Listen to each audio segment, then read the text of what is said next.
നമ്മുടെ ഇത് ഓണക്കാലമാണല്ലോ. നമുക്ക് ഓണക്കാലത്ത് നിങ്ങൾ ഒരുപാട് രണ്ടുപേരും പാരഡി പാട്ടുകൾ പാടിയിട്ടുണ്ട്. പ്രദീപ് എത്ര 4000 4500 ഉണ്ടെന്ന് ഇതെല്ലാം എഴുതിയതും പള്ളുരുത്തി തന്നെയാണോ?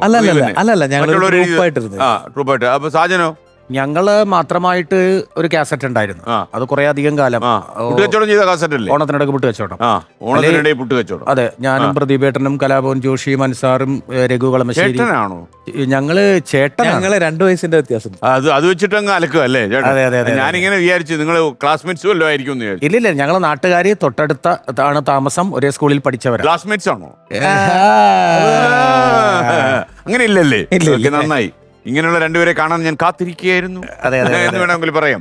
അപ്പൊ നമ്മള് ഈ ഓണത്തിനിടെ പുട്ടുകച്ചവടം ആ കാസറ്റുമായിട്ട് എനിക്കും ഏഷ്യാനെറ്റ് കാലത്ത് ഇല്ലറ ബന്ധങ്ങളൊക്കെ ഉണ്ട്. എനിക്കൊന്ന് നമ്മുടെ ദിലീപ് നാദിർഷാ കൂട്ടുകെട്ടിന്റെ കാസറ്റ് കത്തി നിൽക്കുമ്പോ അല്ലേ? അതെ. കൊമ്പത്ത് അവരായിരുന്നു സൂപ്പർ. അവരായിരുന്നു ശരിക്കും പറഞ്ഞ ആ കാലത്ത് നമ്മുടെ സൈമൺ.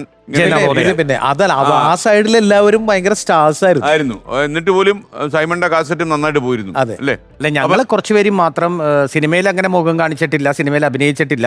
ഞങ്ങള് മിമിക്രി മാത്രം സ്റ്റേജിനെ ഡിപ്പെൻഡ് ചെയ്ത് നിൽക്കുന്ന ടൈം. അതിനാ സമയത്താണ് ദേമാവേലി കുമ്പത്തിന്റെ ഒരു ടീം അംഗങ്ങൾ ഉണ്ടാകുന്നത്. പക്ഷെ അവരാണ് ഓണത്തിനടക്ക് പുട്ടുകച്ചവടം തുടങ്ങി വെച്ചത്. അപ്പൊ നമുക്കൊരു ചെറിയൊരു ഓണപ്പാട്ടോടെ ഒരു പാരഡിയോടെ തുടങ്ങിയാലോ?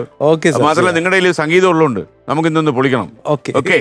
ഓണത്തിനെത്തണ മാവേലി മന്ന കേരള നാടിൻ കഥയൊന്നു കേൾക്കൂ. പണ്ടു മഹാബലി വാണ നാടിന്ന് കണ്ടു മഹാമോശമായി കിടക്കൂ. ഓണത്തിനെത്തണ മാവേലി മന്ന കേരള നാടിന്റെ കഥയൊന്നു കേൾക്കൂ. പണ്ടു മഹാബലി വാണ നാടിന്ന് കണ്ടു മഹാമോശമായി കിടക്കൂ. പീഡനമായി വാണിഭമായി കൊന്നുകൊലവിളിയായി മാറി മാറി പലരും ഭരിച്ചിട്ട് നാടു മൊത്തം കുളമായി.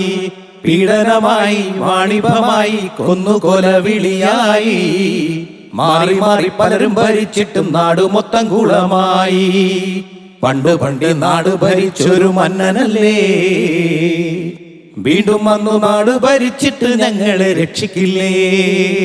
പണ്ട് നാട് ഭരിച്ചൊരു മന്നനല്ലേ, വീണ്ടും വന്നി നാട് ഭരിച്ചിട്ട് ഞങ്ങളെ രക്ഷിക്കില്ലേ. Okay, thank you. മൈക്ക് കൊണ്ട് വെച്ചോളൂ. ഇത് അന്നൊക്കെ കുറച്ച് ചൂടപ്പം പോലെ പോയി കാണും. പക്ഷെ ഇതിൽ പറയുന്ന പല കാര്യങ്ങളും ഇപ്പോഴും പ്രസക്തമാണ്. വളരെ പ്രസക്തമായ കാര്യം. കൊല്ലം കഴിഞ്ഞാൽ ചിലപ്പോൾ ഇതിൽ മോശമാകത്തേ ഉള്ളൂ കാര്യങ്ങളെന്ന് എനിക്ക് തോന്നുന്നത്. അല്ല, അത് അന്നത്തെ കാലഘട്ടത്തിൽ കാസർഗോഡ് മുതൽ പാറശാല വരെ കേരളത്തിന്റെ ഏത് വിഷയങ്ങളുണ്ടെങ്കിലും, ഭാരതത്തിൽ നടക്കുന്ന വിഷയങ്ങളുണ്ടെങ്കിൽ അഴിമതി, അനീതി, അക്രമം എന്ന് വേണ്ട പാതകങ്ങൾ, കൊലപാതകങ്ങൾ, PSC മൂലം ഉണ്ടാകുന്ന പ്രശ്നങ്ങൾ, നാട്ടിലെ വിഷയങ്ങളെല്ലാം കൂടി ഞങ്ങൾ എഴുതി മെഴുകി വെച്ചതിന് ശേഷം അതിൽ നിന്ന് സെലക്ട് ചെയ്തിട്ട് മാവേലിയെ കൊണ്ട് പറയിപ്പിക്കലും മാവേലി കേൾക്കുന്ന പരാതിയുമാണ് ആ ഒരു വർഷത്തെ 1.5 മാസം കൊണ്ട് ഞങ്ങൾ ചെയ്യുന്നത്. അപ്പൊ ഇത് എനിക്ക് തോന്നുന്നത് അന്നേ ഈ കാസറ്റുകൾ ഒരുപാട് പോകുന്ന കാലമായിരുന്നു. ആൾക്കാർ കേൾക്കാൻ വേണ്ടിയായിരുന്നോ പാടി പഠിക്കാൻ വേണ്ടിയായിരുന്നു ഇത് കൂടുതലും വാങ്ങിച്ചിരുന്നതെന്ന്? കേട്ട് രസിക്കുക എന്നുള്ള ഉദ്ദേശം ഉണ്ടായിരുന്നല്ലോ. പലരും പക്ഷെ പാടി പഠിച്ചവരൊക്കെ ഉണ്ട് കേട്ടോ സാറേ. കാരണം എന്നെ പലരും ഇപ്പോഴും വിളിക്കാറുണ്ട്. പലരും ചേട്ടൻ പണ്ട് പാടിയിട്ടുള്ള പാരഡികളൊക്കെ ഞങ്ങളുടെ ഭയങ്കരമായിട്ട് ഹൃദയത്തിൽ സൂക്ഷിച്ചു വെച്ചിട്ടുണ്ടെന്നൊക്കെ പറഞ്ഞിട്ട് ഇത് ഈ കാസറ്റില്ലേ ഇന്ന് വരെയും വേണ്ടി 20 ഓളിയം, ഞാൻ 23 ഓളിയം വരെയും ആദ്യത്തെ ഒരു 5 എണ്ണം ഒഴിച്ചാൽ അതുവരെയും പ്രതിഭേട്ടനൊക്കെ ആയിരുന്നു. 3 എണ്ണം ദിലീപ്, അതായത് 1, 2, 3 മറ്റേ ദിലീപ് ടീം, നാദിർഷ ടീമായിരുന്നു. അതിനുശേഷം 4-മത്തെ മുതൽ ഞാൻ ജോയിൻ ചെയ്യുന്നു. ഞാൻ ജോയിൻ ചെയ്തിട്ട് 6-മത്തെ തൊട്ട് സാജനം കൂടി അതിനകത്ത് ജോയിൻ ചെയ്യുന്നു. പിന്നെ അവിടുന്ന് ഏതാണ്ട് 15-ാം ഭാഗം വരെ 15-ാം ഭാഗം ആയപ്പോഴേക്കും ഞാൻ രാജമാണിക്യം പാടിക്കഴിഞ്ഞു. അപ്പൊ രാജമാണിക്യം പാടിക്കഴിഞ്ഞപ്പോ അലക്സേട്ടൻ പറഞ്ഞു താൻ ഇനി പാരഡിയായിട്ട് നടക്കാൻ പാടില്ല.